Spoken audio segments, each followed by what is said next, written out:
Good morning, Professor Marvin Hernandez. So today, Sarah and I, we are going to talk about type of listening responses. For example, analyzing, evaluating, advising, and which response type to use. So here you can see the classification. For example, when we talk about analyzing, we talk about that the listener offer an interpretation of a speaker message. When we talk about evaluating, it appraises the sender thoughts or behavior in some way.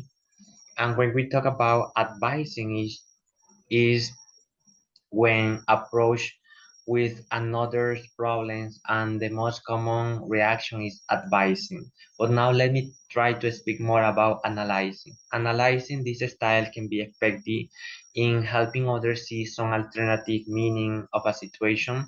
A lot of people use some phrases, for example, maybe the problem starts when he or she blah blah blah blah, or she's doing it because of that, or in other cases, I think what is bothering you is blah blah blah blah. So communicator who use or who respond in this way often use the analytical listening style. It is very important to mention that an analysis can clarify a confusing problem by providing a more objective understanding of the situation. But you have to keep in mind that sometimes or in other cases, an analysis can create more problem than it solves for two reasons. First, because probably your interpretation might not be correct, in which the holder problem may become even more confused by accepting it, or in the second case is when if your analyze if your analysis completely accurate, even even if completely accurate, your thoughts won't help if the person or if the problem holder is not ready to consider them. So you see, an analysis and analysis response is based in find what is the cause or what is the root of the problem in order to provide some alternative meaning of a situation. So when we talk about analyzing response, we talk about guideline. We talk about some guideline to follow. For example, offer your interpretation in a tentative way rather than as an absolute fact. What does I mean? Well, you use you have to use some phrases. For example, I think, maybe, or she is doing because of. So in that way, your interpretation is in a tentative way. But if your interpretation is based on absolute fact, is mean like, well, the problem is that and that's it. So in that way, you cannot establish a good relationship with the person that you have in front of you. The other thing that you have to know is that your analysis may to have a reasonable chance of being correct. Why? Because if your analysis is not correct, probably you may become the holder problem more confused by accepting it. You have to be sure that your motivate of that your motivate for offering an analysis is truly to help the other person, because you have to difference you have to make the difference between good advice and bad advice. And in that way, you have to keep in mind that the person is in front of you is is trusting you.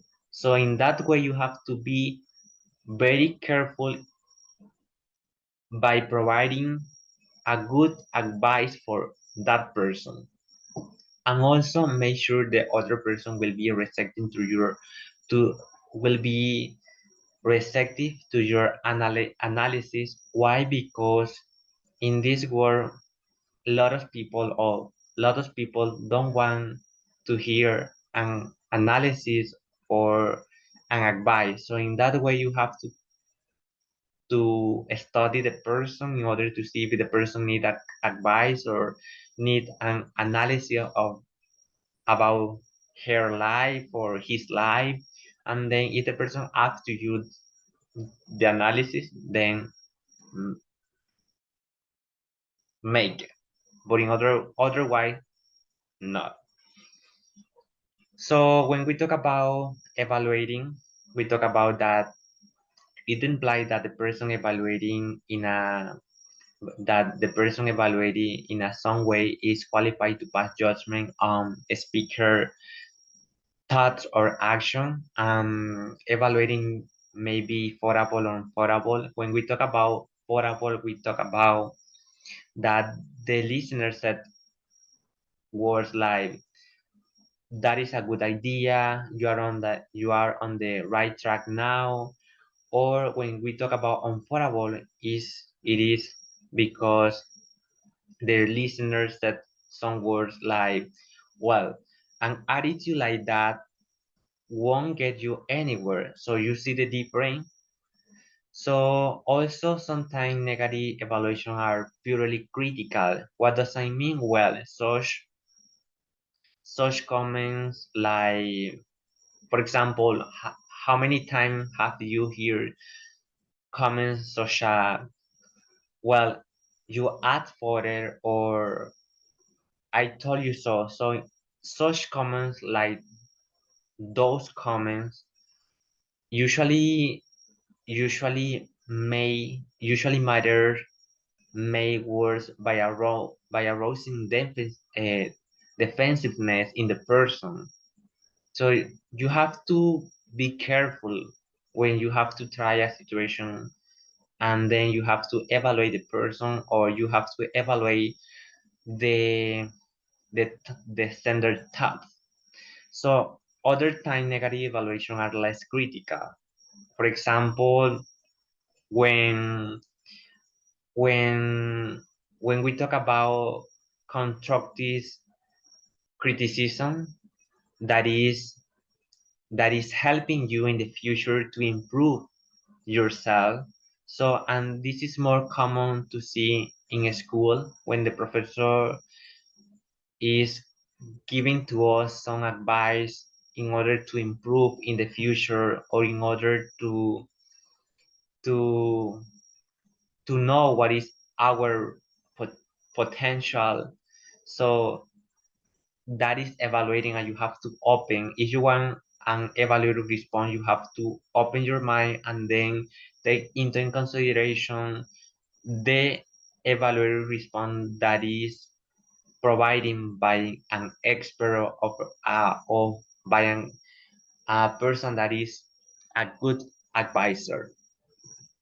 So this is based on active listening anatomy. So here basically means that you have to have a focused brain, ears prepared to hear, open heart, because you have to establish a connection with the person that is in front of you, hands without moving, feet still on the floor, straight back, mouth silent, so as to listen. Also, eye looking at the person. Those things very important when you have to listen a person. And those tools are good when you want to study some cases, some people cases. So it's very important to take into in consideration.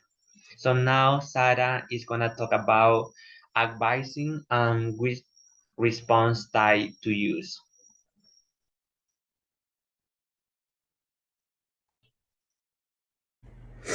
Good morning, professor and classmates. Today I'm gonna talk. about, as my partner Edward mentioned, we're going to talk about the type of listening responses that we can provide. And in this case, the part that it's regardless, or that I'm gonna explain you, it's the advising. That's the part that I'm gonna be talking about, and the type of listening response that we can provide to persons or to people. So the advice might be just what a person needs.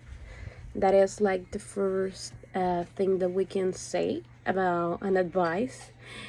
And it's important to realize that for a person, what is right for one person may not be right for another one. So, for example, let's say that Edward provide me an advice. For him, it should be right because it's what he considered that it's great to be like tell to other person. But if I'm the one that is receiving the advice, for me it's not right. Maybe that's not what I would like to listen from Edward, even though I think that it's great to have that advice from him because I know that he is a great person and he's so responsible. Maybe for him it's great because he's on one side, but probably for me it's not right. So that's what it means. Like, it's important to, like, more than realize, to identify that an advice is not right for one person. It's like right for one person but may not be right for another one. So there is the position of the advice recipient. It's a potentially unwelcome identity because it may imply like inferiority. So that was said by Shawn and Hepburn in 2013. So, well, in that case, it means that maybe uh, when somebody's giving you like an advice, let's say that it's your boss or it's your professor, that it's like telling you that you are like inferior from another person. So sometimes it's great or maybe sometimes it's not. It depends on the cases.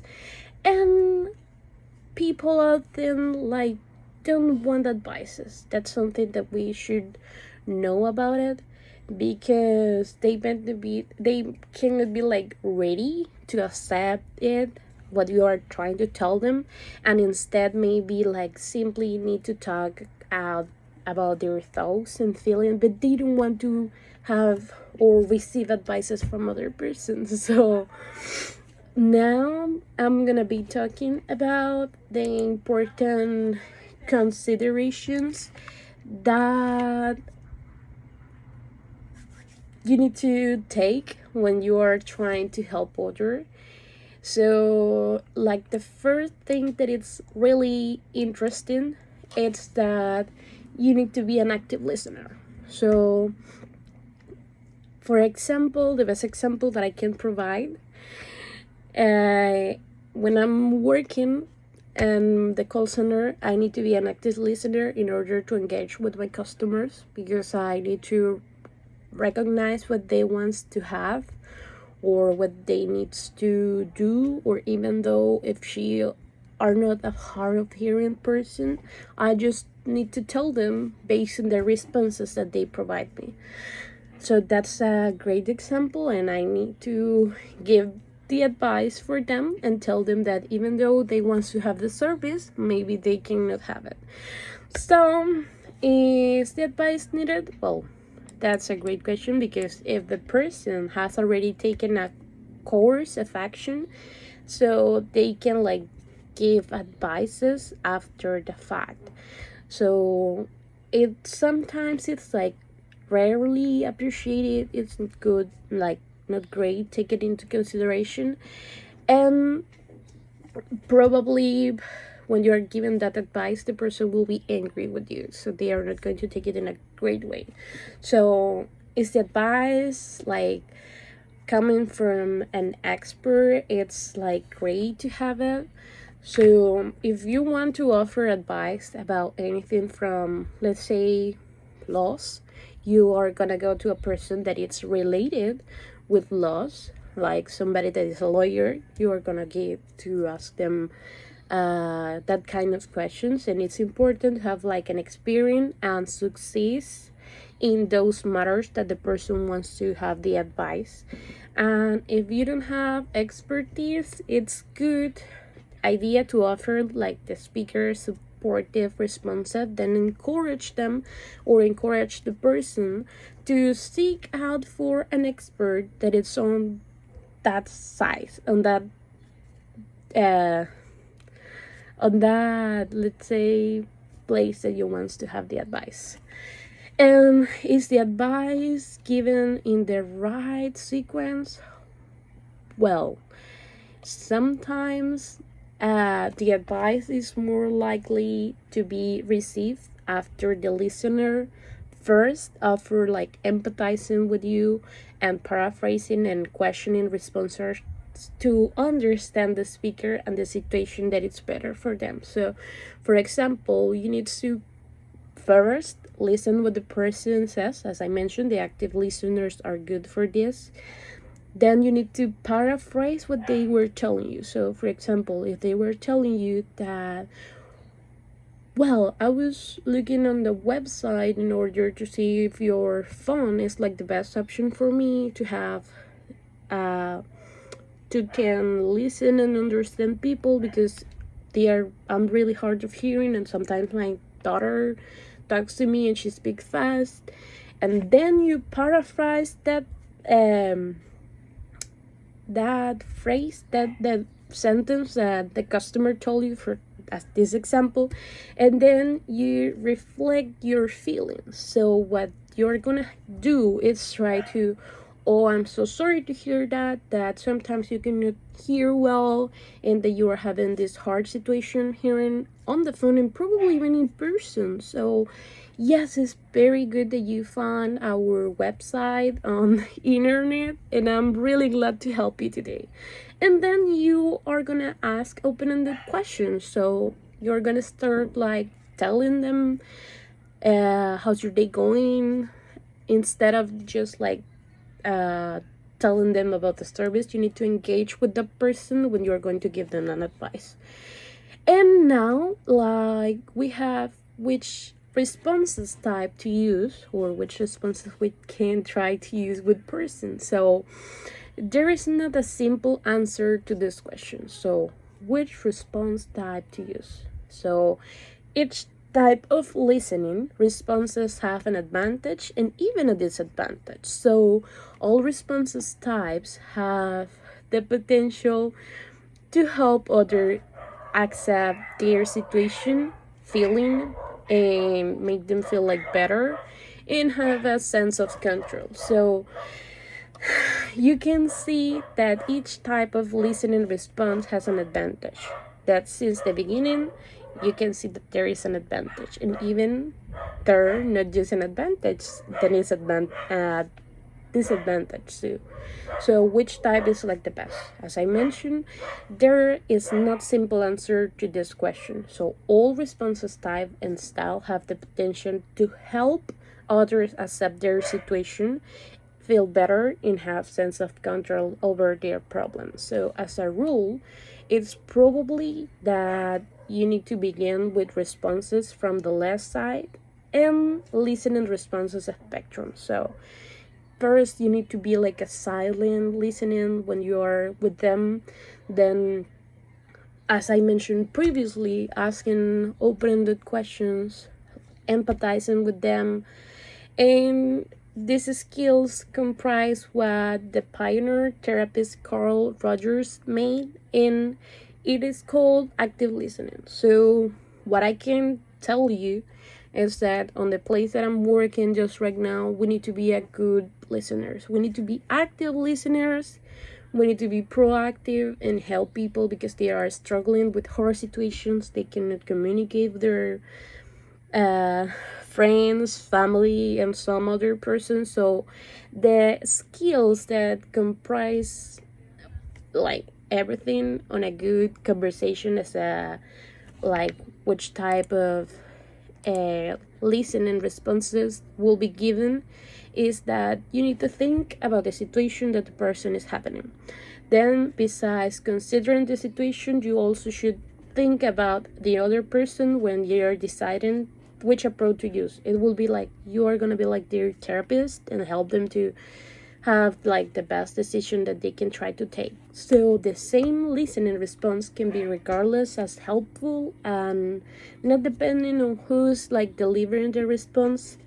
And you can try to help others to make decision because you're gonna respond them in a proper way, and probably they are gonna try to take that advantage of what you are telling them, that advice, like encourage them or try to help them to feel that things that they are doing it are great, it's not just bad, and probably those hard situations that they are dealing with, maybe they can try to find a solution in the future, or not, nor in the future, but in the near future they can try to take the advantage and the control of the time and the things that they are doing and accept the advice.